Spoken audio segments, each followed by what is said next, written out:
আসসালামু আলাইকুম এভরিওয়ান, কি অবস্থা সবার। নতুন আরও একটি ভিডিও শেয়ার করছি। আই হোপ আজকের ভিডিওটি আপনাদের কাছে ভালো লাগবে।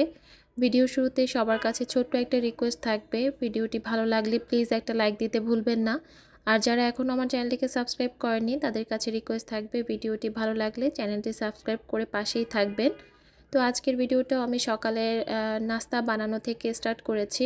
তো আজকে সকালে নাস্তায় একটু আলু ভাজিটা আর কি একটু অন্যরকমভাবে করছি। দেখা যায় সব সময় আলু ভাজি তো কুচি করেই ভাজি করি, তো আজকে ভাবলাম যে একটু অন্যরকম আলুর দমের মতো করে আর কি একটু রান্না করি। তো আলুটাকে ছোট করে টুকরা করে কেটে আমি প্রেসার কুকারে বসিয়ে দিয়েছি, আর সাথে দিয়েছি লবণ আর একটু হলুদের গুঁড়া। 3-4টা সিটি দিলেই আমি গ্যাসটা বন্ধ করে দিব। আর এদিকে হচ্ছে পরোটার ডোটা করে রেখেছি, সেটা এখন আর কি পরোটার শেপ করে নিচ্ছি। তো ভিডিও শুরুতে কিন্তু সবার কাছে জিজ্ঞেস করা হয়নি যে সবাই কেমন আছেন। আমি জানি যে আমাদের সবার মন মানসিকতা খুব বেশি খারাপ।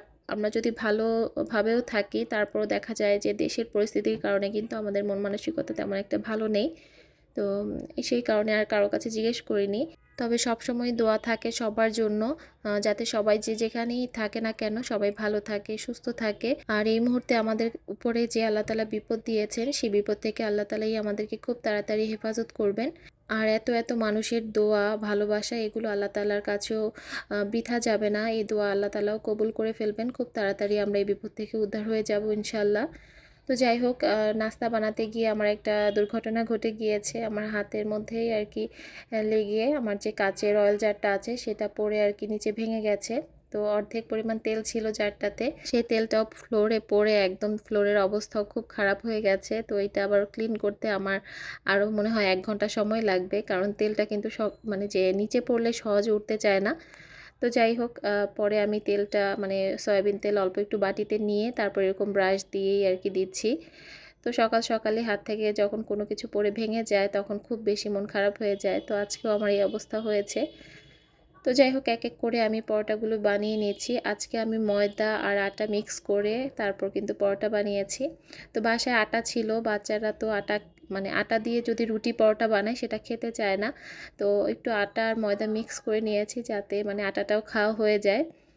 তো যাই হোক, একদিকে হচ্ছে আমার আলুর দমটাও রান্না হয়ে গেছে। আমি উপর থেকে একটু গরম মশলার গুঁড়া আর ভাজা জিরা গুঁড়া দিয়ে তারপর নামিয়ে নিব। তো এভাবে একটু গ্রেভি করে তারপর নামিয়ে নিয়েছি।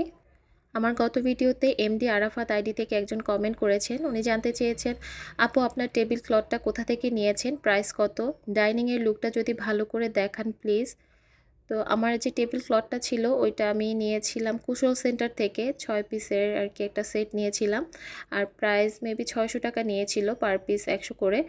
আর প্রায় মানে ডাইনিংয়ের লুকটা তো আমি অনেক ভিডিওতেই শেয়ার করেছি।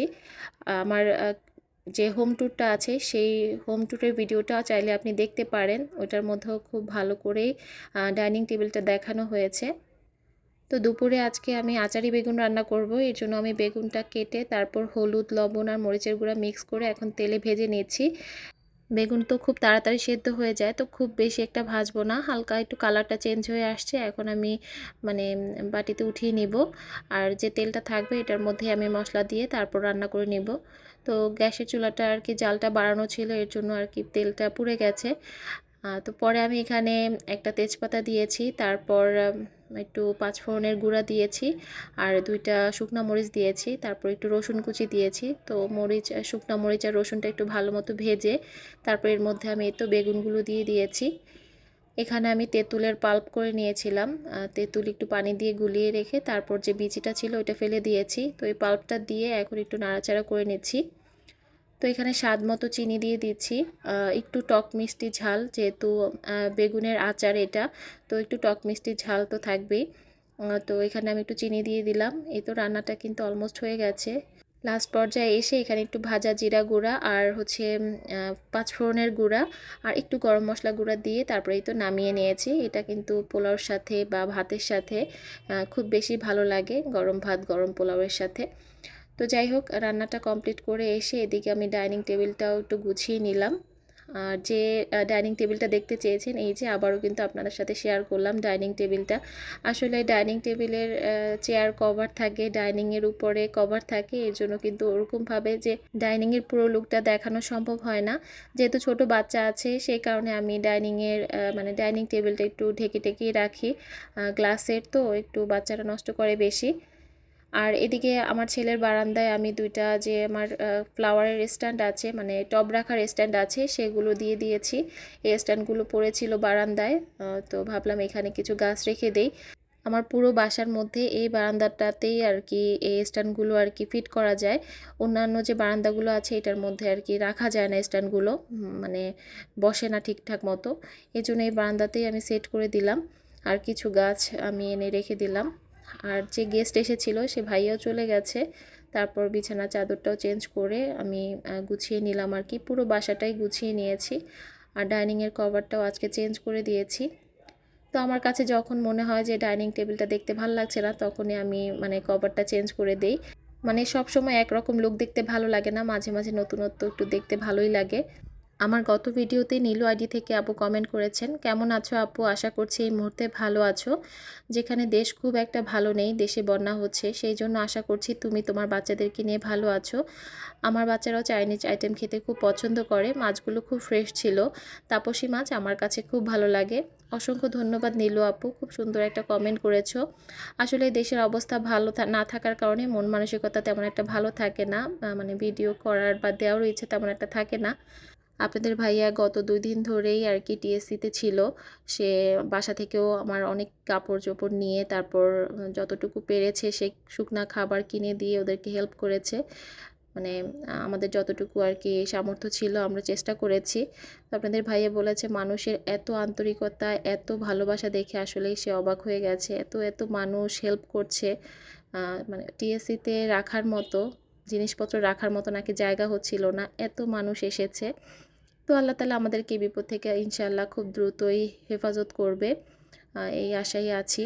যে যা পারছে সেখান থেকে কিন্তু হেল্প করছে। একজন রিকশাওয়ালাও কিন্তু তার মানে যে একদিনের ইনকাম, সেই ইনকাম দিয়ে কিন্তু আমাদের বন্যার্তদের পাশে দাঁড়িয়েছে। আমি গতকালকে একটা ভিডিওতে দেখলাম একজন লোক তার মায়ের আর কি জমানো একটা ব্যাংকের টাকা ছিল, সেই টাকাটা বন্যার্তদের সাহায্যে দিয়ে দিয়েছেন। তো সেটা দেখে আসলে আমি অনেক কান্না করে দিয়েছি যে মানুষের আসলে মন মানসিকতা যে কত উদার, কত মহৎ, সেটা আসলে এই ভিডিওগুলো চোখের সামনে না পড়লে বোঝা যেত না।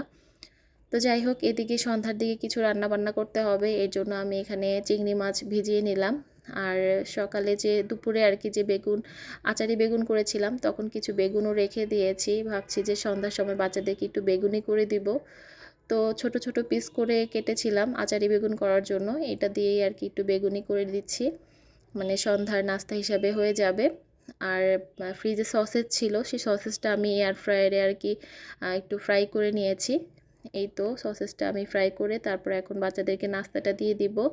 আমার গত ভিডিওতে পুলিশ ব্লগ থেকে আপু কমেন্ট করেছেন, আসসালামু আলাইকুম আপু, মাশাআল্লাহ ভিডিওটি খুব সুন্দর হয়েছে, আরও সুন্দর হয়েছে তোমার চাইনিজ রান্নাটা।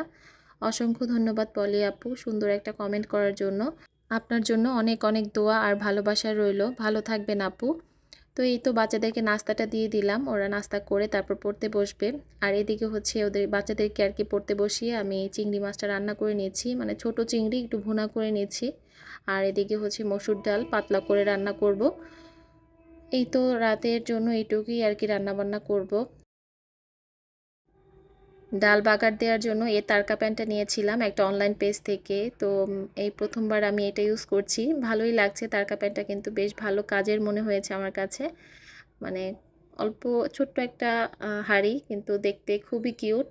900 টাকা দিয়ে নিয়েছিলাম আমি একটা অনলাইন পেজ থেকে, তো আমার কাছে বেশ কাজেরই মনে হয়েছে। আর খুব সুন্দর করে কিন্তু আমি মানে বাগারটা দিয়ে নিলাম। তো এদিকে কিছু ডিম সিদ্ধ দিয়ে নিয়েছি বাচ্চাদেরকে একটু, মানে ডিমের যে একটা ভাইরাল রেসিপি হয়েছে, আমি কয়েকদিন ধরে ভিডিও দেখছিলাম মানুষের, এই রেসিপিটা কিন্তু আরও আগেই অনেকেই দিয়েছে। তো আমি ভাবলাম একটু ট্রাই করি, বাচ্চারাও পছন্দ করবে। তো বাসায় মোটামুটি অনেক কিছুই ছিল, শুধু তেঁতুলের যে আচারটা আছে ওইটা ছিল না। তো যা ছিল আমি ওইটা দিয়ে ভাবলাম একটু টেস্ট করে দেখি কেমন লাগে, আমার কখনো আর কি খাওয়া হয়নি। তো এখানে আমি শসা কুচি করে নিয়েছি, তারপর পেঁয়াজ কুচি নিয়েছি, ধনিয়া পাতা আর হচ্ছে একটু শুকনা মরিচের গুঁড়া করে নিলাম। তারপরে যে বিট লবণ দিয়ে ভালো মতো হাত দিয়ে একদম ডলে ডলে মেখে নিচ্ছিলাম। তারপরে এখানে কাসুন্দি অ্যাড করে দিব। তো একটু কাসুন্দি দিয়ে আর টমেটো সস দিয়ে আর কি আমি এই মিশ্রণটা বানিয়ে নিব। ডিমের এই ভাইরাল রেসিপিটা যখন দেখেছি তখন থেকে খাওয়ার জন্য খুব ইচ্ছা করছিল, মানে বলতে পারেন লোভী হচ্ছিল দেখে। তো ভাবলাম একটু ট্রাই করে দেখি যা আছে বাসায় সেটা দিয়েই। তো সসটা কিন্তু আসলে রেডি হয়ে গেছে, আর খেতে কিন্তু সসটা খালি খেতেই মজা লাগছিল। তো পরে এই তো ডিম দিয়ে দিচ্ছিলাম, আমার বাচ্চারা তো খাওয়ার জন্য খুবই অস্থির হয়ে যাচ্ছে। আমি বলি আগে রেডি করি, তারপর তো তোমাদেরকে দিবই। তো এখানে আমি একটা বানিয়ে নিলাম। তো বাচ্চারা কিন্তু একটা বানানোর সাথে সাথে খেয়ে ফেলতে চাচ্ছিল। তো পরে আমি মানে কোনো রকম একটু আটকেই রেখেছি। তো আমার লুকটা কিন্তু তেমন একটা ভালো লাগছিল না, বাট খেতে কিন্তু আসলেই মজা হয়েছিল। মানে যে মশলাগুলো ছিল সেই মশলাগুলোর টেস্টটাই অন্যরকম ছিল। তো অন্য ভিন্ন স্বাদের আর কি একটু ডিম রেসিপি খেয়েছি, ভালো লেগেছে। আর এখানে কিছু কাপড় চোপড় আপনাদের ভাইয়াকে দিচ্ছি, সে হচ্ছে বন্যাতদের যে ত্রাণ দিচ্ছে টিএসসিতে, সেখানে নিয়ে যাবে। তো এই তো আমার তরফ থেকে আমি যতটুকু পেরেছি হেল্প করার ট্রাই করেছি। এর সাথে কিছু শুকনা খাবারও আপনাদের ভাইয়া কিনে দেবে। তো আমরা যে যেখান থেকে পারি, যতটুকু পারি বন্যার্তদের পাশে দাঁড়াই। যাই হোক, আমার আজকের ভিডিওটা এই পর্যন্তই ছিল। আই হোপ আজকের ভিডিওটা আপনাদের কাছে ভালো লেগেছে। ভালো লাগলে অবশ্যই কমেন্ট করে জানাবেন। তো আজকের মতো আমি এখান থেকেই বিদায় নিচ্ছি। সবাই ভালো থাকবেন, সুস্থ থাকবেন। আল্লাহ হাফেজ।